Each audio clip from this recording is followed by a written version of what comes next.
Everyone in Warframe loves damage and those sweet red numbers. I call this maximum overdose. If you are having some issues on the steel path or you just need a reason to feel good while you play Warframe, let me show you a very strong setup for Ashe. All of his abilities are useful in specific situations, but for this build all we need are two of his abilities, Smoke Screen and Teleport. Like the name suggests, Smoke Screen will turn Ashe invisible. Invisibility is a very useful survival mechanic, not just on Ashe but on other frames in general. Enemies cannot shoot what they cannot see. It will be game over when they realize the thermal imaging exists. His third ability is Teleport, which according to some people is actually one of his worst abilities. From my experience, most people just replace it with Helmet.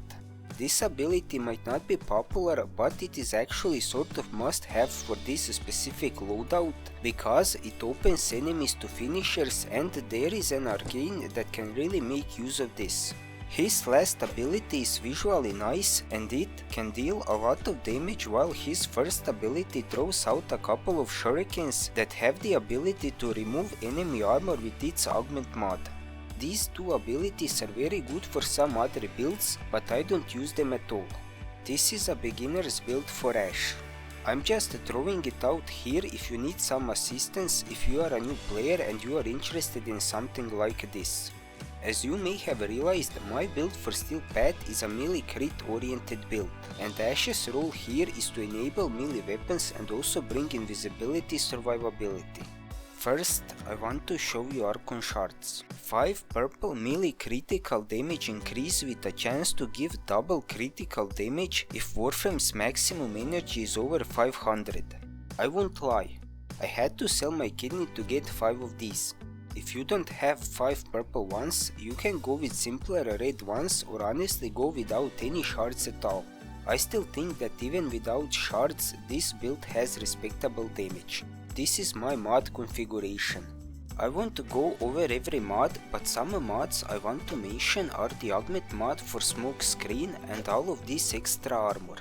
Because I am using arcane battery, I need extra armor to push max energy over 500 to get the most out of those purple shards, while Smoke Shadow gives extra critical chance while invisible. This mod will also give a bonus critical chance to Ashe's allies if they are in range when he uses his second ability. Ashe's Bladestorm is a pretty good ability on its own, and there are builds that make big use of this, but I decided to replace this one with Kullervo's Wrathful Advance. I know I committed a capital crime by doing this, but I do not care. Execute him! Now! While this ability is active, every melee hit will basically be a red crit. You can put this ability in the first slot, but I want to make the most out of that 90% ability strength from Precision Intensify. If you don't like this ability or you want to give enemies couple seconds of extra life, then you can put something else here or nothing at all. This build works with every melee weapon, but I really enjoy using a Glaive Prime with this Ashe. This is the build. One thing that is hard requirement for this build is melee crescendo. You don't have to use it, but I would recommend this arcane because 12 times multiplier can really increase the damage of the explosion, and because teleport naturally exposes enemies to finishers, it is not that hard to reach maximum initial combo. Some other mods that might be confusing here are heavy attack efficiency and condition overload. The problem I have is that when you reach maximum initial combo and when you use a heavy attack, the combo doesn't restart at 12. It actually takes a couple of seconds to charge up. I have tried some other ways to get this to 12 instantly, and as far as I know, this is just how it works.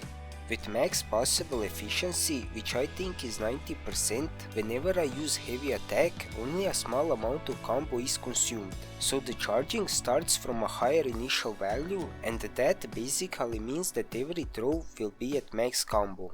I used focus energy to add to reflex coil's efficiency.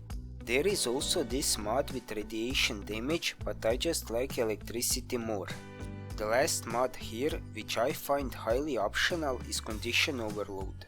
Sometimes when I get bored I like to prime enemies with Quahog. I have this built for priming. I would say it is actually very bad, but it does its job.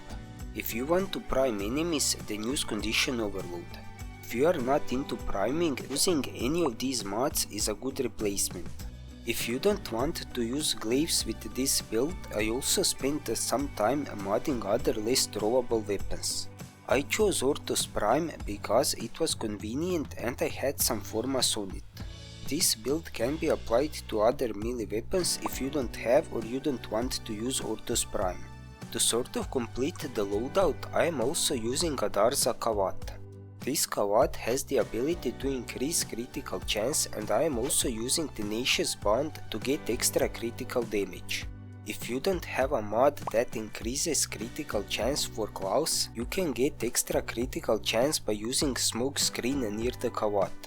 In the end, I just want to point out some problems. This might not be the best, but I think it's important to also show you why you might not like this ash.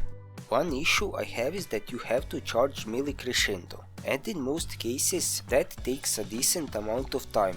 On some missions that might not be really doable. The second issue is that invisibility is good for avoiding getting shot, but area of effect abilities, explosions and some environmental hazards can still deal damage, and in some cases they might put you down. Lastly, those purple shards are not exactly easy to come by, so think before you decide to actually get them.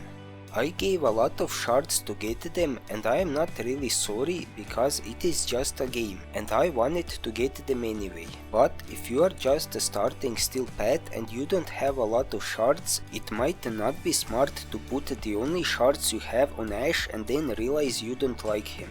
I think that's gonna be it. Enjoy the rest of your life and let me know what do you think about this.